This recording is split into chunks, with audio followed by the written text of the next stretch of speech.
विश्वं विष्णुर्वषत्कारो भूतभव्य भवत्प्रभुः भूतकृद्भूतभृद्भावो भूतात्मा भूतभावनः भूतात्मा परमात्मा च मुक्तानां परमागतिः अव्ययः पुरुषः साक्षी क्षेत्रज्ञोऽक्षर एव च योगो योगविदां नेता प्रधानपुरुषेश्वरः नारसिंहवपुः श्रीमान् केशवः पुरुषोत्तमः सर्वः सर्वः शिवस्थाणुर्भूतादिर्निधिरव्ययः सम्भवो भावनो भर्ता प्रभवः प्रभुरीश्वरः स्वयंभूः शम्भुरादित्यः पुष्कराक्षो महास्वनः अनादिनिधनो धाता विधाता धातुरुत्तमः अप्रमेयो ऋषिकेशः पद्मनाभोऽमरप्रभुः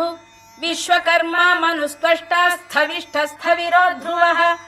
अग्राह्यः शाश्वतः कृष्णो लोहिताक्षप्रदर्दनः प्रभूतस्त्रिककुब्धाम पवित्रं मङ्गलं परम् ईशानः प्राणदः प्राणो ज्येष्ठः श्रेष्ठः प्रजापतिः हिरण्यगर्भो भूगर्भो माधवो मधुसूदनः ईश्वरो विक्रमी धन्वी मेधावी विक्रमक्रमः अनुत्तमो दुराधर्ष्य कृतज्ञः कृतिरात्मवान् सुरेशः शरणं शर्म विश्वरेता प्रजाभवः अधः संवत्सरो व्याल प्रत्ययः सर्वदर्शनः अजः सर्वेश्वरः सिद्धः सिद्धिः सर्वादिरच्युतः वृषाकपिरमेयात्मा सर्वयोगविनिसृतः वसुर्वसुमनः सत्यः समात्मा संमितः समः अमोघः पुण्डरीकाक्षो वृषकर्मा वृषाकृतिः रुद्रो बहुशिरा बभ्रुर्विश्वयोनिःशुचिश्रवाः अमृतः शाश्वतस्थाणुर्वरारोहो महातपाः सर्वगः सर्वविद्भानुर्विश्वक्सेनो जनार्दनः वेदो वेदविदव्यङ्गो वेदाङ्गो वेदवित्कविः लोकाध्यक्षः सुराध्यक्षो धर्माध्यक्षः कृताकृतः चतुरात्मा चतुर्व्यूहश्चतुर्दंष्टश्चतुर्भुजः भ्राजिष्णुर्भोजनं भोक्ता सहिष्णुर्जगदादिजः अनघो विजयो जेता विश्वयोनिः पुनर्वसुः उपेन्द्रो वामनः प्रांशुरमोघः शुचिरूर्जितः अतीन्द्रः सङ्ग्रहः सर्गो धृतात्मा नियमो यमः वेद्यो वैद्यः सदा योगी वीरः माधवो मधुः अतीन्द्रियो महामायो महोत्साहो महाबलः महाबुद्धिर्महावीर्यो महाशक्तिर्महाद्युतिः अनिर्देश्य वपुः श्रीमान् अमेयात्मा महाधृधृत् महेश्वासो महीभर्ता श्रीनिवासः सताङ्गतिः अनिरुद्धः सुरानन्दो गोविन्दो गोविदाम्पतिः मरीचिर्दमनो हंसः सुपर्णो भुजगोत्तमः हिरण्यनाभः सुतपाः पद्मनाभः प्रजापतिः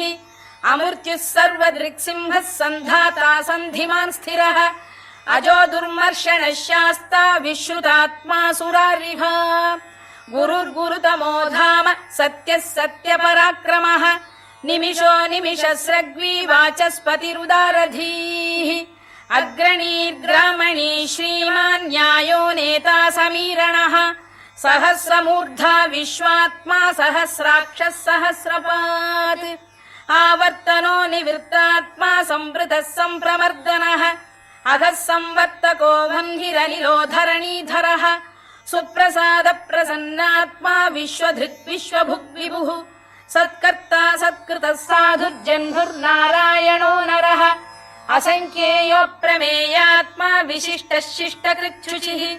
सिद्धार्थ सिद्ध संकल्पः सिद्धिदः सिद्धिसाधनः वृषाही वृषभो विष्णुर्वृषपर्वा वृषोदरः वर्धनो वर्धमानश्च विविक्तः श्रुतिसागरः सुभुजो दुर्धरो वाग्मी महेन्द्रो वसुदो वसुः नैकरूपो बृहद्रूपः शिपिविष्टप्रकाशनः ओजस्तेजोऽब्जुदिधर प्रकाशात्मा प्रतापनः वृद्धस्पष्टाक्षरो मन्त्रश्चन्द्रांशुर्भास्करद्युतिः अमृतांशुद्भवो भानुः शशबिन्दुः सुरेश्वरः औषधं जगतः सेतुः सत्यधर्मपराक्रमः भूतभव्यभवन्नाथः पवनः पावनो नलः कामः कामकृत्कान्तः कामः कामप्रदप्रभुः युगादिकृद्युगावर्तो नैकमायो महाशनः अदृश्यो व्यक्तरूपश्च सहस्रजिदनन्तजित् इष्टो विशिष्टः शिष्टेष्टः शिखण्डी नघुषो वृषः क्रोधः क्रोधकृत्कर्ता विश्वबाहुर्महीधरः अच्युत प्रथित प्राण प्राणदो वासवानुजः अपां निधिरधिष्ठानमप्रमत्त प्रतिष्ठितः स्कन्द स्कन्दधरो धुर्यो वरदो वायुवाहनः वासुदेवो बृहद्भानुरादिदेवः पुरन्दरः अशोकस्तारणस्तारः शूरः शौरिर्जनेश्वरः अनुकूलः शतावर्तः पद्मी पद्मनिभेक्षणः पद्मनाभोरविन्दाक्षः पद्मगर्भः शरीरभृत् महर्धिर्वृद्धो वृद्धात्मा महाक्षो गरुडध्वजः अतुलः शरभो भीमः समयज्ञो हविर्हरिः सर्वलक्षणलक्षण्यो लक्ष्मीवान् समितिञ्जयः विक्षरो रोहितो मार्गो हेतुर्दामोदरः सः महीधरो महाभागो वेगवानमिताशनः उद्भवः क्षोभणो देवः श्रीगर्भः परमेश्वरः करणं कारणं कर्ता विकर्ता गहनो गुहः व्यवसायो व्यवस्थानः संस्थानस्थानदो ध्रुवः परधिः परमस्पष्टस्तुष्टः पुष्टः शुभेक्षणः रामो विरामो विरतो मार्गो नेयो नयोनयः वीरः शक्तिमतां श्रेष्ठो धर्मो धर्मविदुत्तमः वैकुण्ठः पुरुष प्राण प्राणद प्रणव पृतुः हिरण्यगर्भः शत्रुघ्नो व्याप्तो वायुरधोक्षजः ऋतुः सुदर्शनकालः परमेष्ठी परिग्रहः उग्रः संवत्सरो दक्षो विश्रामो विश्वदक्षिणः विस्तारस्थावरस्थाणुप्रमाणं बीजमव्ययम् अर्थोऽनर्थो महाकोशो महाभोगो महाधनः अनिर्विण्णस्थविष्ठो भूर्धर्मयूपो महामखः नक्षत्रनेमिर्नक्षत्री क्षमः क्षामः समीहनः यज्ञयुज्यो महेद्यश्च क्रतुः सत्रं सताङ्गतिः सर्वदर्शी विमुक्तात्मा सर्वज्ञो ज्ञानमुत्तमम् सुव्रतः सुमुखः सूक्ष्मः सुघोषः सुखरः सुहृद् मनोहरो जितक्रोधो वीरबाहुर्विदारणः स्वापनः स्ववशो व्यापी नैकात्मा नैककर्मकृत् वत्सरो वत्सलो वत्सी रत्नगर्भोधनेश्वरः धर्मकुब्धर्मकृद्धर्मी सदसक्षरमक्षरम् अविज्ञाता सहस्रांशुर्विधाता कृतलक्षणः गभस्तिनेमिः सत्तस्तः सिंहो भूतमहेश्वरः आदिदेवो महादेवो देवेशो देवभृद्गुरुः उत्तरो गोपतिर्गोप्ता ज्ञानगम्यः पुरातनः शरीरभूतभृद्भोक्ता कपीन्द्रो भूरि दक्षिणः सोमपोऽमृतपः सोमः पुरुजित् पुरुसत्तमः विनयो जयः सत्यसन्धो दाशार्हः सात्वतां पतिः जीवो विनयिता साक्षी मुकुन्दो मितविक्रमः अम्भोनिधिरनन्तात्मा महोदधिशयोऽन्तकः अजो महार्घः स्वाभाव्यो जितामित्रप्रमोदनः आनन्दो नन्दनो नन्दः सत्यधर्मात्रिविक्रमः महर्षि कपिलाचार्यः कृतज्ञो मेदिनीपतिः त्रिपदस्त्रिदशाध्यक्षो महाशृङ्गकृतान्तकृत् महावराहो गोविन्दः सुषेणः कनकाङ्गनी गुह्यो गभीरो गहनो गुप्तश्चक्रगदाधरः वेधास्वाङ्गो जितकृष्णो दृढः सङ्कर्षणोच्युतः वरुणो वारुणो वृक्षः पुष्कराक्षो महामनाः भगवान् बलहानन्दी वनमाली हलायुधः आदित्यो ज्योतिरादित्यः सहिष्णुर्गतिसत्तमः सुधन्वाखण्ड परशुर्दारुणो द्रविणप्रदः दिवस्पृक् सर्वदृक्व्यासो वाचस्पतिरयो निजः त्रिसामासामगः साम निर्वाणं भेषजं भिषज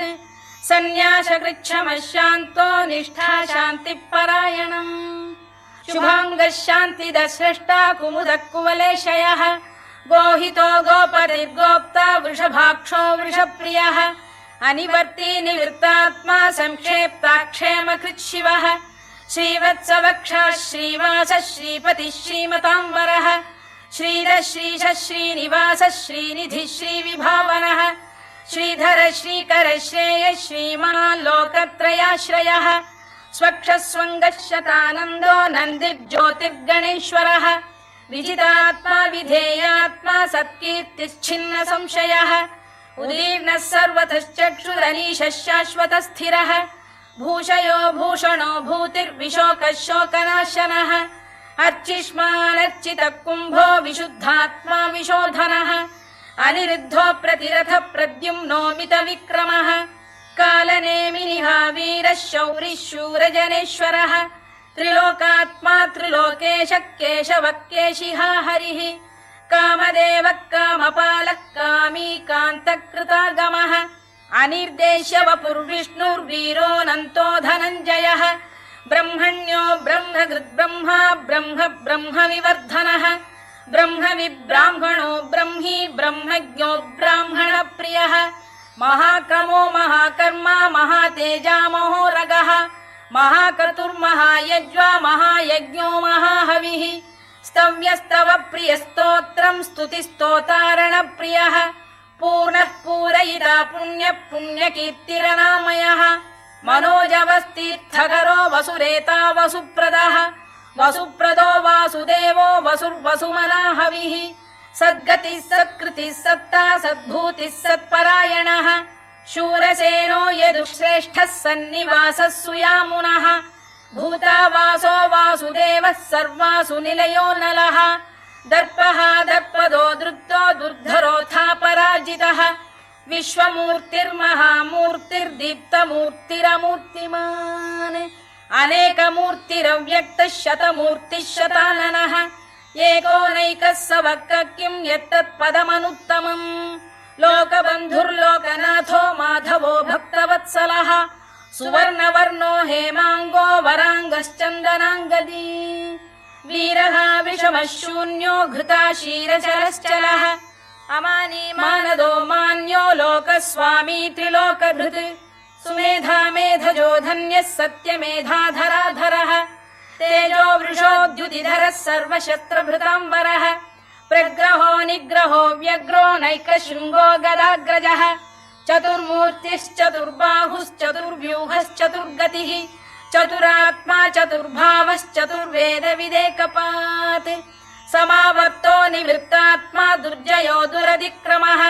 दुर्लभो दुर्गमो दुर्गो दुरावासो दुरारिः शुभाङ्गो लोकसारङ्गः सुतन्तुस्तन्तुवर्धनः इन्द्रकर्मा महाकर्मा कृतकर्मा कृतागमः उद्भवः सुन्दरः सुन्दो रत्ननाभः सुलोचनः अर्को वाजसनः शृङ्गी जयन्तः सर्वविजयी सुवर्णबिन्दुरक्षोभ्यः सर्ववागीश्वरेश्वरः महाह्रदो महागर्तो महाभूतो महानिधिः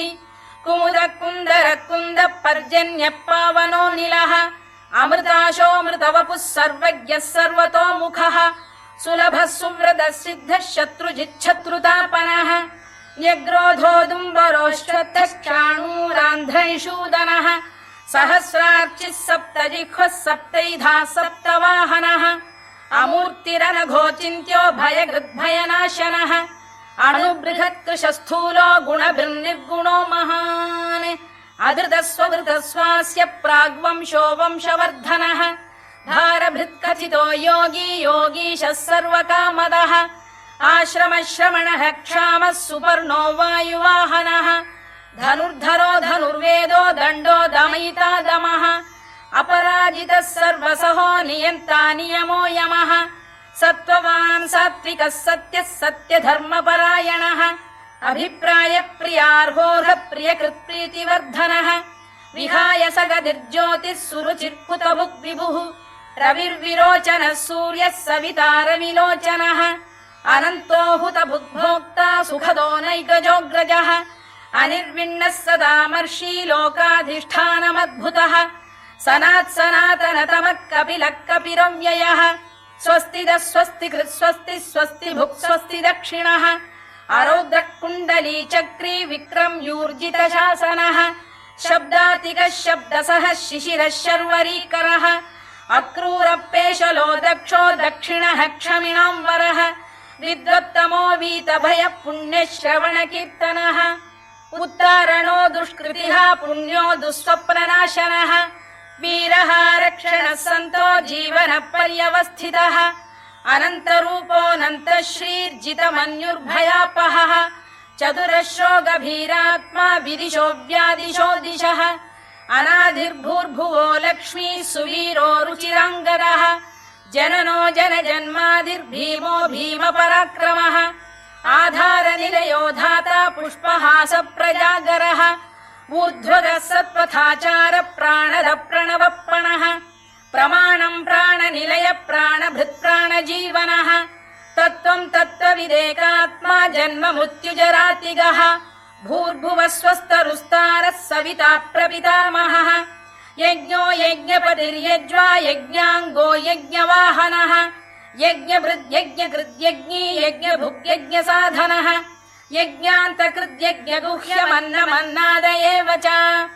आत्मयोनिः स्वयं जातो वैखानः सामगायनः देवकीनन्दनः स्रष्टा क्षितीशः पापनाशनः शङ्खबृन्नन्दकी चक्री शार्ङ्गधन्वा गदाधरः रथाङ्गपाणिरक्षोभ्यः सर्वप्रहरणायुधः सर्वप्रहरणायुधवो नम इति वनमाली गरीशाङ्गी शङ्खी चक्री च नन्दकी श्रीमान्नारायणो विष्णुर्वासुदेवोऽभिरक्षतु वनमाली गरीशाङ्गी शङ्खी चक्री च नन्दकी श्रीमान्नारायणो विष्णुर्वासुदेवोऽभिरक्षतु वनमाली गरीशाङ्गी शङ्खी चक्री च नन्दकी श्रीमान्नारायणो विष्णुर्वासुदेवोऽभिरक्षतु इतीदम् कीर्तनीयस्य केशवस्य महात्मनः नाम्नाम् सहस्रम् दिव्यानामशेषेण प्रकीर्तितम् य इदम् शृणुयान् नित्यम् यश्चापि परिकीर्तयेत् नाशुभम् प्राप्नुयात् किञ्चित् सोमुत्रेह च मानवः वेदान्तको ब्राह्मणस्य क्षत्रियो विजयी भवेत् वैश्यो धनसमृद्धः स्यात् क्षूद्रः सुखमवाप्नुयात् धर्मार्थी प्राप्नुयात् धर्ममर्थार्थी चार्थमाप्नुयात् कामानवाप्नुयात् कामी प्रजार्थी चाप्नुयात् प्रजाम् भक्तिमान् यः सदोत्थाय शुचिस्तद्गतमानसः सहस्रम् वासुदेवस्य नाम्नामेतत् प्रकीर्तयेत् यशः प्राप्नोति विपुलम् याति प्राधान्यमेव च अचलाम् श्रियमाप्नोति श्रेयः प्राप्नोत्यनुत्तमम् न भयम् क्वचिदाप्नोति वीर्यम् तेजश्च विन्दति भवत्यरोगोद्युतिमान् बलरूपगुणान्वितः रोगार्तो मुच्यते रोगात् बद्धो मुच्येत बन्धनात् भयान्मुच्येत भीतस्तु मुच्येतापन्न आपदः दुर्गाण्यतितरत्याशु पुरुषः पुरुषोत्तमम् सुवन्नाम सहस्रेण नित्यम् भक्तिसमन्वितः वासुदेवाश्रयो मर्त्यो वासुदेवपरायणः सर्वपापविशुद्धात्मा याति ब्रह्म सनातनम् न वासुदेव भक्तानामशुभम् विद्यते क्वचित् जन्म मृत्युजरा व्याधि भयम् नैवोपजायते इमं स्तवमधीयान श्रद्धा भक्ति समन्वितः युज्येतात्मसुखक्षान्ति श्रीधृति स्मृति कीर्तिभिः न क्रोधो न च मात्सर्यम् न लोभो न शुभा मतिः भवन्ति कृतपुण्यानाम् भक्तानाम् पुरुषोत्तमे द्यौः स चन्द्रार्कनक्षत्राखम् दिशो भूर्महो दधिः वासुदेवस्य वीर्येण विधृतानि महात्मनः ससुरासुरगन्धर्वम् स यक्षोरगराक्षसम् जगत्वशे वर्ततेदम् कृष्णस्य सचराचरम् इन्द्रियाणि मनो बुद्धिः सत्त्वम् तेजो बलम् धृतिः वासुदेवात्मकान्याहुः क्षेत्रम् क्षेत्रज्ञ एव च सर्वागमानामाचार प्रथमम् परिकल्पते आचार प्रभवो धर्मो धर्मस्य प्रभुरच्युतः ऋषयः पितरो देवा महाभूतानि धातवः जङ्गमा जङ्गमम् चेदम् जगन्नारायणोद्भवम् योगो ज्ञानम् तथा साङ्ख्यम् विद्या शिल्पादिकर्म च वेदाः शास्त्राणि विज्ञानमेतत् सर्वम् जनार्दनात् एको विष्णुर्महद्भूतम् पृथग्भूतान्यनेकशः त्रीन् लोकान् व्याप्य भूतात्मा भुङ्क्ते विश्वभुवव्ययः इमं स्तवम् भगवतो विष्णोर्व्यासेन कीर्तितम् पठेद्य इच्छेत् पुरुषः श्रेयत् प्राप्तुम् सुखानि च विश्वेश्वरमजम् देवम् जगतः प्रभुमव्ययम् भजन्ति ये पुष्कराक्षम् न ते यान्ति पराभवम् न ते यान्ति पराभवम् ओन्नम इति। अर्जुनोवाच पद्मपत्र विशालाक्ष पद्मनाभ सुरोत्तम भक्तानामनुरक्तानाम् त्राता भव जनार्दन। श्रीभगवानुवाच यो माम् नाम सहस्रेण स्तोतुमिच्छति पाण्डव सोऽहमेकेन श्लोकेन स्तुत एव न संशयः स्तुत एव न संशयोन्नम इति। व्यास उवाच वासनाद्वासुदेवस्य वासितम् भुवनत्रयम् सर्वभूतनिवासोऽसि वासुदेव नमोऽस्तु ते वासुदेव नमोऽस्तु ते ओन्नम इति। पार्वत्युवाच केनोपायेन लघुना विष्णोर्नाम सहस्रकम् पठ्यते पण्डितैर्नित्यम् श्रोतुमिच्छाम्यहम् प्रभो। ईश्वर उवाच श्रीराम राम रामेति रमे रामे मनोरमे सहस्रनाम तत्तुल्यम् राम नाम वरानने। श्रीराम राम रामेति रमे रामे मनोरमे सहस्रनाम तत्तुल्यम् राम नाम वरानने। श्रीराम राम रामेति रमे रामे मनोरमे सहस्रनाम तत्तुल्यम् राम नाम वरानने। राम नाम वरानन ओन्नम इति। ब्रह्मोवाच नमोऽस्त्वनन्ताय सहस्रमूर्तये सहस्रपादाक्षि शिरोरुबाहवे सहस्रनाम्ने पुरुषाय शाश्वते सहस्रकोटियुगधारिणे नमः सहस्रकोटियुगधारिणे नमः ओन्नम इति। सञ्जय उवाच यत्र योगेश्वर कृष्णो यत्र पार्थो धनुर्धरः तत्र श्रीर्विजयो भूतिर्ध्रुवानीतिर्मतिर्मम। श्रीभगवानुवाच अनन्याश्चिन्तयन्तो मां ये जनाः पर्युपासते तेषाम् नित्याभियुक्तानां योगक्षेमम् वहाम्यहम् परित्राणाय साधूनां विनाशाय च दुष्कृताम् धर्म संस्थापनार्थाय सम्भवामि युगे युगे। आर्ता विषण्णा शिथिलाश्च भीता घोरेषु च व्याधिषु वर्तमानाः संकीर्त्य नारायण शब्दमात्रम् विमुक्त दुःखा सुखिनो भवन्तु। कायेन वाचा मनसेन्द्रियैर्वा बुद्ध्यात्मना वा प्रकृते स्वभावात् करोमि यद्यत् सकलम् परस्मै नारायणायेति समर्पयामि।